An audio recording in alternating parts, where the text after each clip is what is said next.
Bueno, muchas gracias una vez más por invitarme. Creo que la mayoría de los que están participando ya me han escuchado alguna vez, así que saben más o menos cómo es mi estilo, qué es lo que busco compartir. En realidad, siempre digo que mi intención es facilitar herramientas de interpretación, porque nosotros cuando hablamos de la Biblia hablamos de Sagrada Escritura. Tiene valor sagrado, pero fundamentalmente es una escritura. Y como dice muy bien el Concilio Vaticano II, la Biblia tiene a Dios por autor, pero tiene también autores materiales que son verdaderos autores. Y tiene lectores materiales que son verdaderos lectores, cada uno de nosotros. Creo que ya les he contado alguna vez de esa señora que había quedado un poco enojada con algunas cosas que yo dije, y entonces me dijo después de un encuentro, es que usted interpreta la Biblia. Sí, usted también. Todos interpretamos la Biblia. Toda lectura es una interpretación. Y como decía el Papa San Gregorio Magno, allá en el siglo VII, alrededor del año 600, el texto crece con el que lo lee, porque cada uno de nosotros aporta su experiencia vital. Hoy tenemos para reflexionar un pequeño pasaje del capítulo 18 del Evangelio según San Mateo. El Evangelio según San Mateo es el Evangelio que más imágenes y palabras propias del judaísmo tiene. Es de los 4 evangelios el que más cita textualmente el Antiguo Testamento.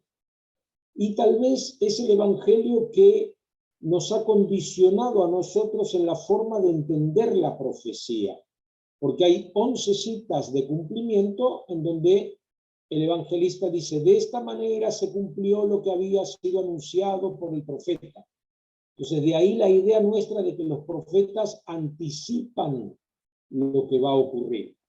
No es la idea de profetismo que hay en el Antiguo Testamento, pero es un poco la idea que creo que la mayoría de nosotros tenemos. Cuando decimos es un profeta, en realidad estamos diciendo es un adivino, es un vidente, es alguien que adelanta lo que va a ocurrir. Mateo entonces utiliza términos, conceptos que son propios del ámbito judío. Nosotros hoy, cuando leemos esos mismos términos, le damos un valor distinto. Y acá vamos a hablar de adelphos, hermano, y de amarterón, pecado.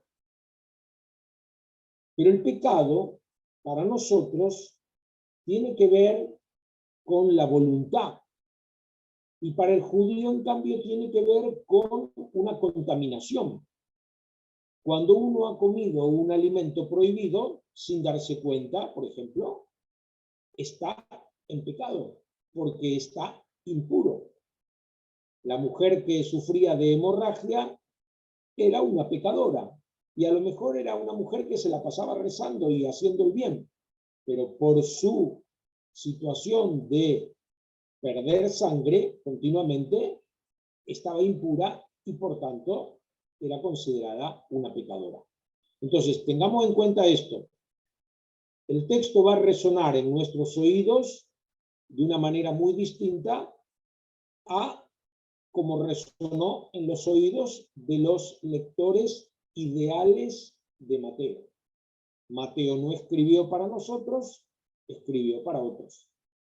Durante mucho tiempo, en este siglo pasado, los biblistas venían insistiendo en la necesidad de tratar de entender lo que quiso decir el autor material del texto. Cosa que no es nada fácil, porque ese autor material no está. no podemos consultarle a él. Y su cultura también se ha perdido. Lo que sabemos de su cultura es por hipótesis, por investigaciones, por arqueología, por otros documentos contemporáneos a nuestros escritos. Pero nosotros no tenemos contacto directo con esa cultura.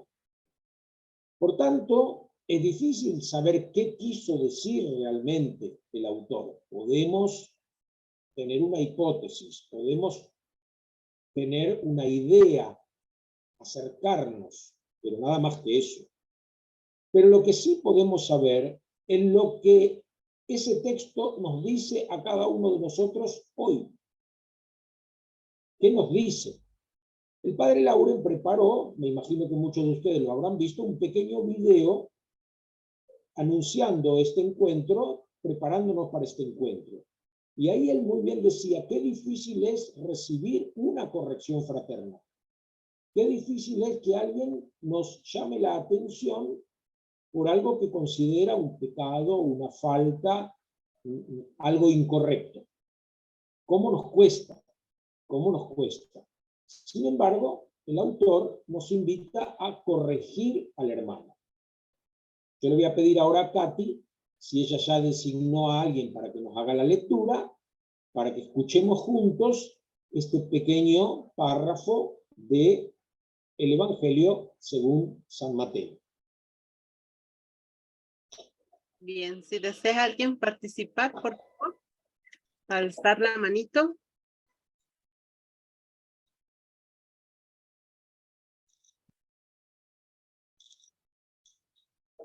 Listo, Martita.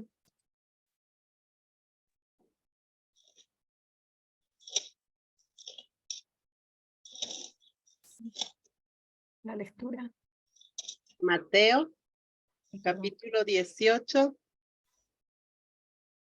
del versículo 15 al 18, Gerardo. Sí, vamos a quedarnos solo con la corrección por ahora. Ok. ¿Lo tienes, Martita?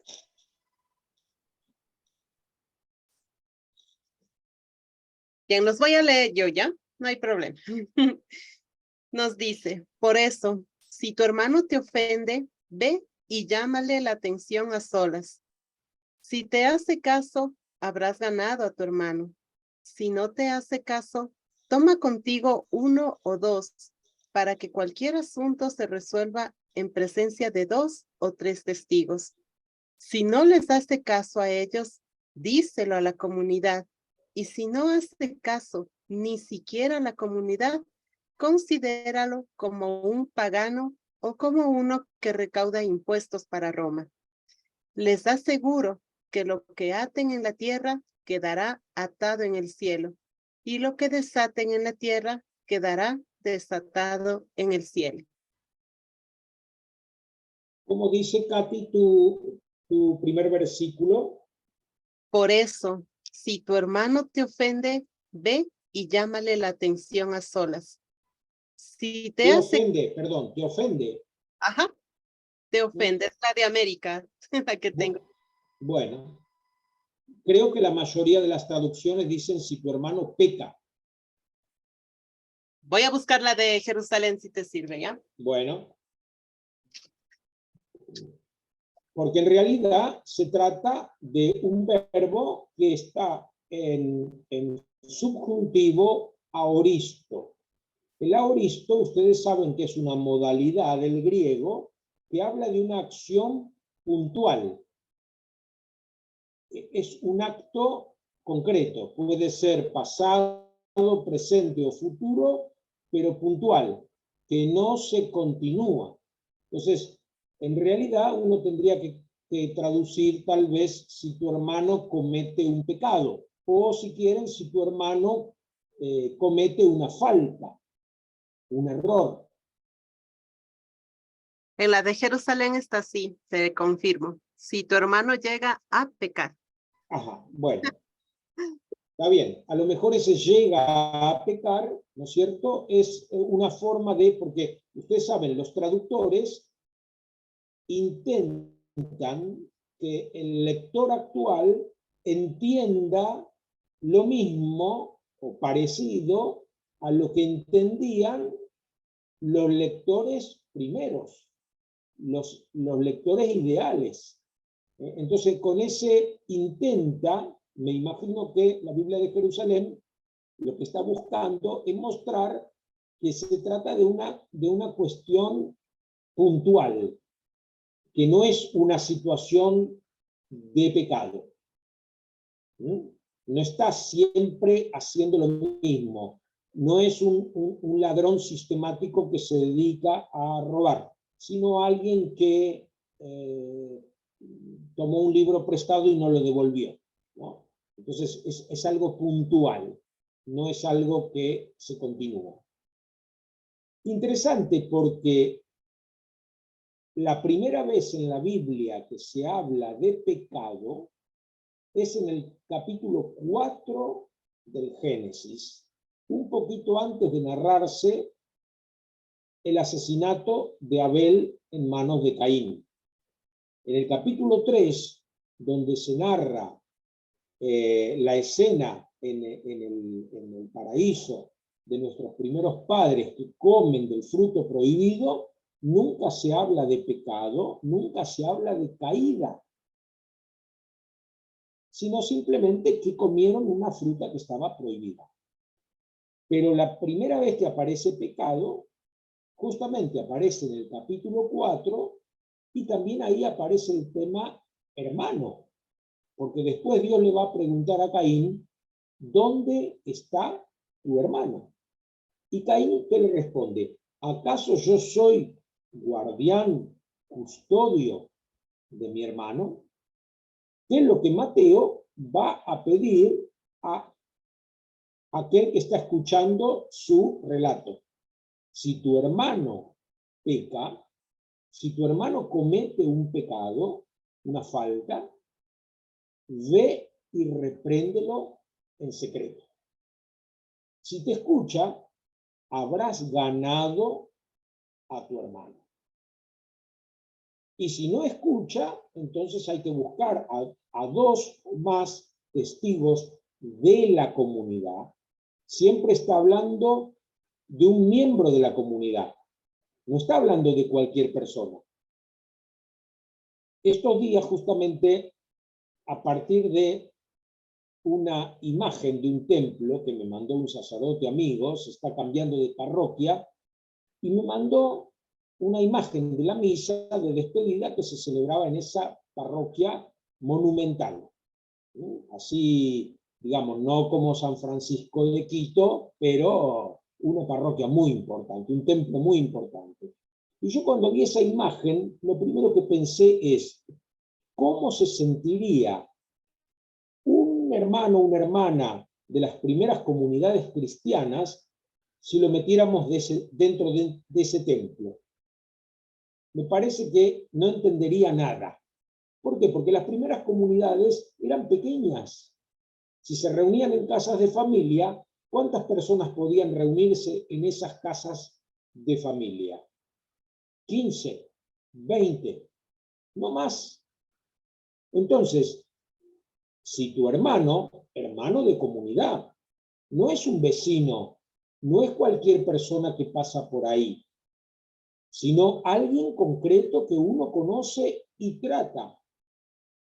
Ve y repréndelo en secreto, llámale la atención, corrígelo en secreto. Si no te hace caso, buscar a dos testigos. Y recién, si no hace caso a esos testigos tampoco, comentarlo a toda la comunidad. Porque, como decíamos un ratito antes de empezar, este tema de la comunión, estar en comunión, ser todos parte de un mismo cuerpo. ¿Se acuerdan cuando Jesús dice, si tu mano te es ocasión de pecado, córtatela? Más vale entrar manco en el reino de los cielos que no entrar. Si tu ojo es ocasión de pecado, arráncatelo. Más vale entrar ciego que no entrar. Entonces, esta me parece que es un poco la idea de Mateo. Si un hermano no está en comunión, si un hermano no vive el Evangelio y por tanto está en pecado, entonces hay que llamarle la atención. ¿Por qué? Porque si no, no estamos bien como cuerpo. La teología de Pablo, del cuerpo, es anterior al Evangelio de Mateo. Entonces Mateo ya conoce esa teología. Si nosotros tenemos un malestar, hace un rato hablaban del asma, de problemas en la garganta, bueno, uno va a un médico, va a un especialista, va a hacerse ver por ese problema que afecta a todo el cuerpo. ¿Es solamente un problema de garganta? No, es un problema de todo el cuerpo, porque tengo problemas para comunicarme, después me siento mal. ¿Se entiende? Entonces, yo creo que por ahí viene el tema de la corrección fraterna. Toda lectura, de algún modo, ejerce violencia sobre lo que se lee, sea un texto o sea cualquier realidad. Cuando nosotros objetivamos algo, es decir, hablamos, supongamos, no sé, de un vaso. Yo hablo de un vaso de agua. Bueno, lo estoy objetivando, lo estoy sacando del contexto en el que está. Me centro en ese vaso y me olvido de otras cosas que tienen que ver directa o indirectamente con ese vaso. Por ejemplo, cómo llegó ese vaso acá. ¿Quién le puso el agua? ¿De dónde la saqué? ¿El agua u otro líquido que tuviera? ¿Verdad? Entonces, ahora, si yo tiro ese líquido, por ejemplo, y pongo una velita y la enciendo, ese vaso se convirtió en un velador. Entonces, la objetivación de un objeto, lo que hace que ese objeto sea eso y no otra cosa, ejerce violencia sobre eso. Cuando nosotros miramos una realidad como observadores, nos olvidamos que somos parte de esa realidad. Somos observadores participantes. Cuando uno hace una investigación, se dice que es un observador participante. Si uno hace un recorte de la realidad, ejerce una cierta violencia. Y cuando nosotros hacemos un recorte en la escritura para analizar un texto, por ahí perdemos de vista el contexto en el que ese pasaje está. Si nosotros volvemos al texto de Mateo, vamos a ver que antes de esta indicación, de esta exhortación, si tuviéramos que decir un género literario, yo diría exhortación, amonestación, indicación práctica. Nos están diciendo cómo tenemos que actuar ante un hermano que cae en pecado. Pero antes de esto, tenemos la parábola de la oveja perdida, parábola que está solamente en Mateo y en Lucas. El comienzo de la parábola en cada uno de los evangelistas es distinto. En Lucas se dice, ¿quién de ustedes, si tiene 100 ovejas y pierde una, no deja las 99 en el campo, en el eremo, en el desierto, y va a buscar la perdida? En cambio, acá en Mateo habla directamente del pastor. ¿Qué pastor que tiene 100 ovejas y pierde una, no deja 99 en el campo y va en busca de la que se perdió? Y cuando la encuentra se alegra. ¿Por qué? Porque no tenía 100, o sea, había perdido la totalidad. Había perdido la totalidad. Yo siempre me acuerdo que cuando tendría yo unos 20 años, una señora conocida le tuvieron que amputar un pie por un problema de diabetes. Y yo la fui a visitar a esta señora, después que le habían amputado el pie, ella no sabía que le habían amputado el pie, estaba en la cama, toda cubierta, y le pregunté, ¿qué tal? ¿Cómo se siente? Bien, me dijo, lo único que me pica mucho el pie que no tenía. Y cuando consulté, sobre el tema, me hablaron de el miembro fantasma. Es decir, un miembro que ya no pertenece al cuerpo, pero que sin embargo el cuerpo lo sigue registrando. Esta oveja perdida no está en el redil, pero su falta se siente. Se siente. Uno dice, pero es el 1%. Sí, es el 1%. Tal vez para el que mira desde afuera es simplemente un dato menor, el 1%, pero para el que es verdadero pastor, esa pérdida es significativa. Para el que es pastor de una comunidad, que un hermano esté en pecado, es significativo. Por eso debe corregirlo. Pero corregirlo con prudencia, corregirlo con delicadeza. Yo hoy día, si tuviera que escribir esto por primera vez, no hablaría de pecado. Tal vez haría lo que hizo la traducción de la Biblia de América. Hablaría de ofensa, hablaría de malestar. De hecho, ¿se acuerdan ustedes cuando Jesús dice, si sabes que tu hermano tiene algo contra ti, deja la ofrenda delante del altar, ve y reconcíliate con tu hermano. Si no es que yo tengo un problema con mi hermano, es mi hermano el que tiene un problema conmigo. Sin embargo, yo debo primero reconciliarme con mi hermano. En la liturgia ambrosiana, la que se celebra en Milán y en esa zona del norte de Italia, el saludo de la paz es antes de la presentación de dones. Si uno no está en paz, en comunión con sus hermanos, no puede presentar la ofrenda ni el altar. Si hay un hermano en la comunidad que está perdido, aunque esté dentro de la comunidad, yo primero tengo que reconciliarlo para después poder actuar como comunidad. Por eso la corrección fraterna. Pero yo hoy día nunca iría a alguien a decirle, estás en pecado. ¿Por qué? Porque para nosotros pecado significa tener voluntad de pecar. Entonces podrá haber una persona que esté en una situación que externamente o en los manuales figure como pecado.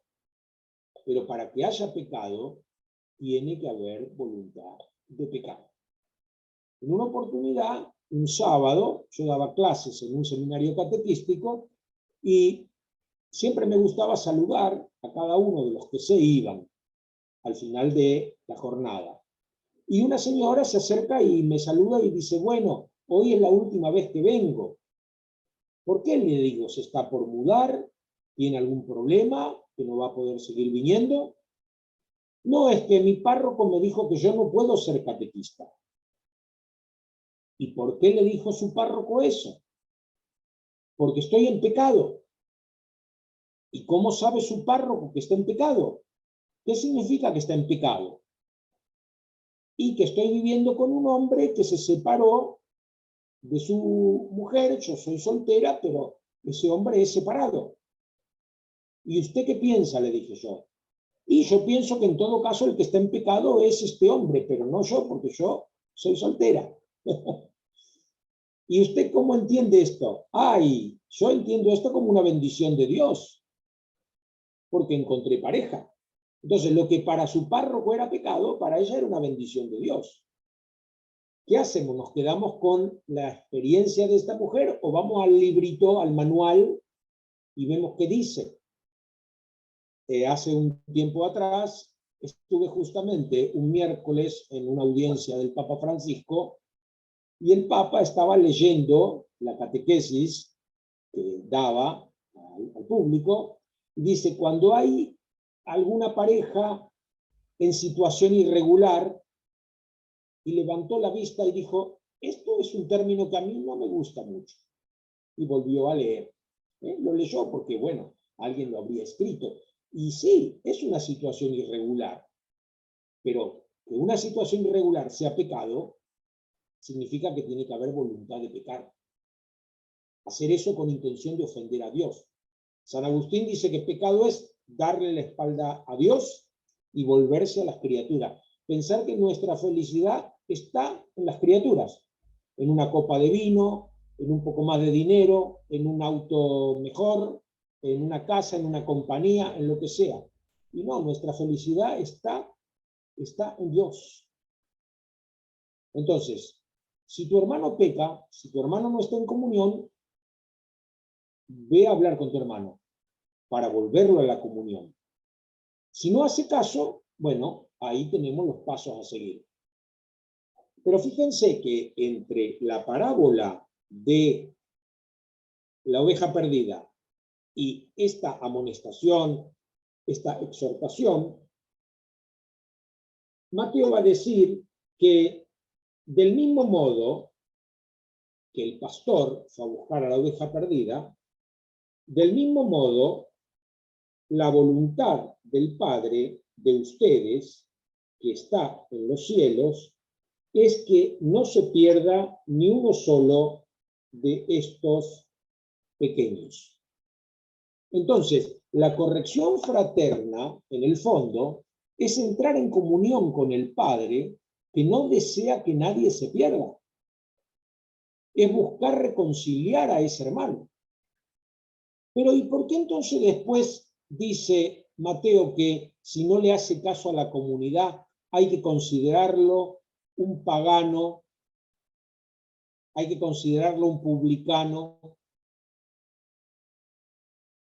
Bueno, ahí vienen distintas interpretaciones. La interpretación que hago yo, tomando esta exhortación de Mateo como algo que debo tratar de cumplir, de vivir, es: debo predicarle el evangelio a ese hermano, porque es un pagano, porque es un publicano.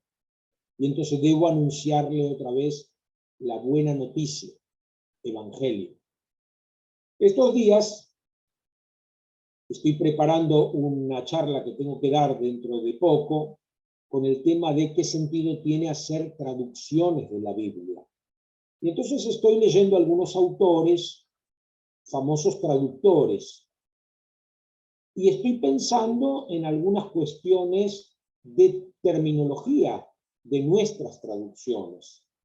Fíjense que nosotros comúnmente evangelio lo decimos, o evangelizar, cuando en realidad no es una palabra que pertenezca al latín y a los idiomas romances como es el castellano, sino que es un término griego que nosotros hemos adaptado.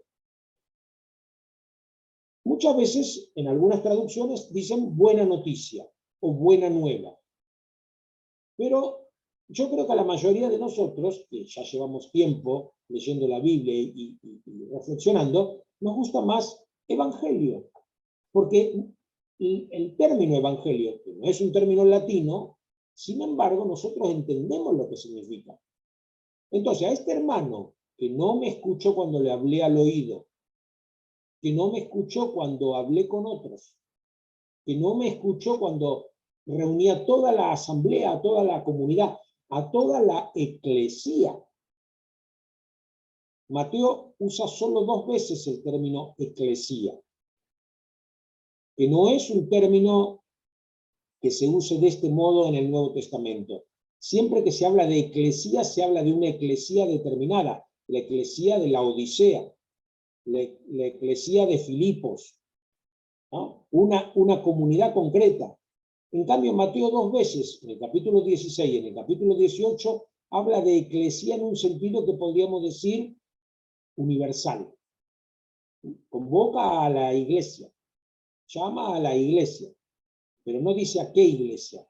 Se entiende en este contexto, me parece a mí, que es a esa iglesia local, a esa comunidad local en donde este hermano está, ¿no? Pero es interesante, llama a la eclesía, a la iglesia, y ante todos trata de conservar a este hermano, trata de salvar a este hermano. Entonces, la pregunta que yo me haría Ven que no estamos haciendo hoy un exégesis, sino más bien estamos haciendo un encuentro de espiritualidad bíblica. ¿Qué sentido tiene la corrección fraterna dentro de la espiritualidad bíblica? Ganar al hermano. El hermano no se pierde. Yo les dije a ustedes que la primera vez que aparece este término, pecar, pecado, está en el capítulo 4 de Génesis. Cuando se presentan Caín y Abel para ofrecer un sacrificio a Dios, Abel ofrece un animal, porque Abel es pastor. En cambio, Caín ofrece vegetales, porque Caín es un agricultor. Muchos biblistas, especialistas en el Génesis, dicen que detrás de este relato, en realidad, está una crítica al sedentarismo. El pastor es alguien que continuamente está yendo de un lugar a otro, tratando de que sus animales encuentren buenos pastos. Pensemos en la realidad de Palestina, en esa aridez que hay. Entonces hay que ir de un lado a otro, son trashumantes buscando alimento para el ganado. En cambio, el agricultor es sedentario, se afinca en un lugar. De hecho, después, más adelante, en este mismo capítulo 4, va a decir que Caín se unió a su mujer, no sabemos de dónde sale esta mujer, porque tendría que ser una hermana, ¿no? Si ya estamos hablando de Adán y Eva, que tuvieron a Caín y Abel y después a Set y otros hijos e hijas, seguramente es una hermana o la madre, no sé, la Biblia no especifica de dónde sale esta mujer, pero se une a esta mujer y le nace un hijo al que ponen el nombre de Enoc. Y después dice que Caín fundó una ciudad, la primera ciudad. Qué raro, ¿no? Una ciudad para 3, 4 habitantes, ¿no? Entonces, me parece que tiene sentido esto que dicen algunos biblistas, que detrás de este relato hay una crítica al sedentarismo y al engaño de las ciudades. Ven que nosotros en las ciudades muchas veces no sabemos qué clima hace fuera de nuestra casa. Antes de salir miramos por internet cuántos grados hay, porque no tenemos el contacto directo con el clima, con el calor, con el frío. En muchas de nuestras ciudades los cortejos fúnebres pasan por calles muy laterales. Entonces no tenemos un contacto con la muerte como si tienen los que viven en pequeños poblados o el que vive en contacto directo con la naturaleza. Entonces, volviendo al tema del pecado, miren lo que dice capítulo 4, versículo 7 en Génesis.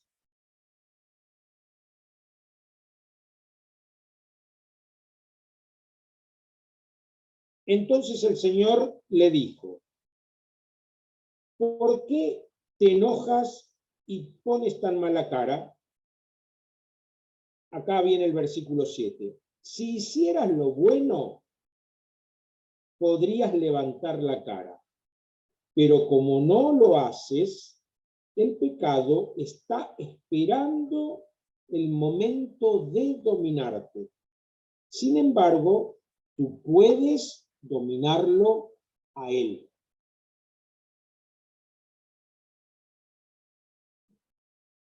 A mí me parece que este es uno de los primeros ejemplos de corrección fraterna que tenemos en la Biblia. El otro lo tenemos en el capítulo anterior, cuando Dios baja como si nada, después que nuestros padres comieron el fruto prohibido, y se asombra de no encontrarlos. Adán, ¿dónde estás? Me escondí porque estaba desnudo. ¿Y de dónde sacaste esto? Y se acuerdan que nuestros primeros padres se cubren con hojas de higuera, porque sienten vergüenza de su desnudez. Y es Dios el que teje para ellos un vestido de pieles. Es decir, Dios no se queda centrado en la desobediencia, sino que trata de ayudar, si bien es cierto que los expulsa del paraíso, pero trata de remediar de algún modo esta situación de angustia que están pasando. Acá a Caín le dice que el pecado está a la puerta y que puede llegar a dominarlo, pero también él puede dominar al pecado. Le advierte, lo prepara. Así todo, Caín va a pecar. Después de la desobediencia de nuestros primeros padres, el texto dice que Dios maldice la tierra. Pero acá, después del pecado de Caín, Dios lo maldice a él. Y cuando Dios lo maldice a Caín, porque ha matado a su hermano, no se ha reconciliado con su hermano, no ha buscado que su hermano no se pierda, lo ha perdido, lo ha matado. Entonces Dios maldice a Caín. Y Caín, cuando toma conciencia de esto, dice, ahora no voy a tener descanso, porque cualquiera que me vea me va a querer matar.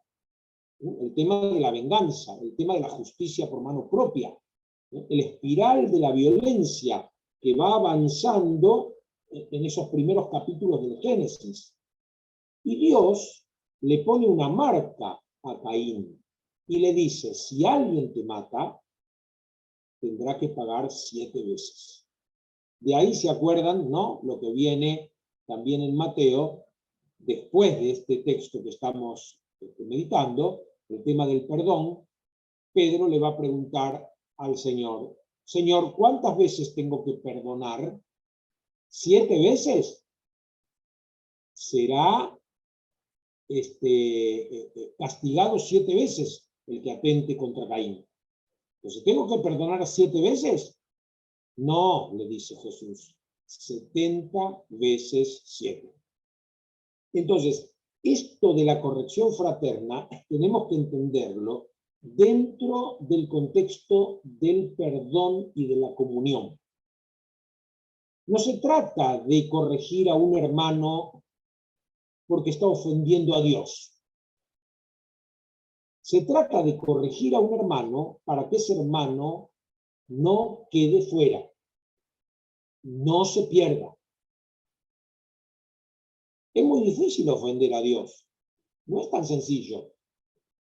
Sí, Dios se ofendió con la muerte de Abel. ¿Por qué? Porque la gloria de Dios, dice San Ireneo, es el ser humano viviente. Entonces, cuando se mata a alguien, ahí sí se infringe un daño a Dios. Porque Dios quiere que todos se salven. Y esta persona fue privada de al menos la salvación terrena. Se le quitó la vida. Y esa sangre clama a Dios. Ahora, si nosotros nos encontráramos hoy día, por ejemplo, que lamentablemente la violencia crece tanto en nuestras ciudades, con algún hermano, alguna hermana que ha llegado a cometer este terrible pecado de matar a alguien, también tenemos que perdonar. Y también tenemos que tratar de reconciliarlo. ¿Eso qué significa? ¿Que no tiene que ir preso, que no tiene que pagar? No, ese es otro tema. El daño hay que repararlo. Y si es un daño que aflige a una familia, a una sociedad, se tiene que hacer cargo. Pero eso no significa que no lo perdonemos. La cárcel no es un lugar de castigo, sino que es un lugar de protección. Es un lugar en donde se debería evitar la justicia por mano propia. Ven que las imágenes que nosotros solemos tener para representar a la justicia, que suelen estar delante de los juzgados, es una mujer que tiene los ojos vendados. Vendados para no hacer diferencia entre el rico y el pobre. En cambio, la justicia divina no tiene los ojos vendados. Dios salió a hacer justicia a Abel. La sangre de Abel clamaba, y el texto dice que Dios quiere hacerle justicia. Es decir, Dios se apiada del débil, del marginado, en este caso del asesinado.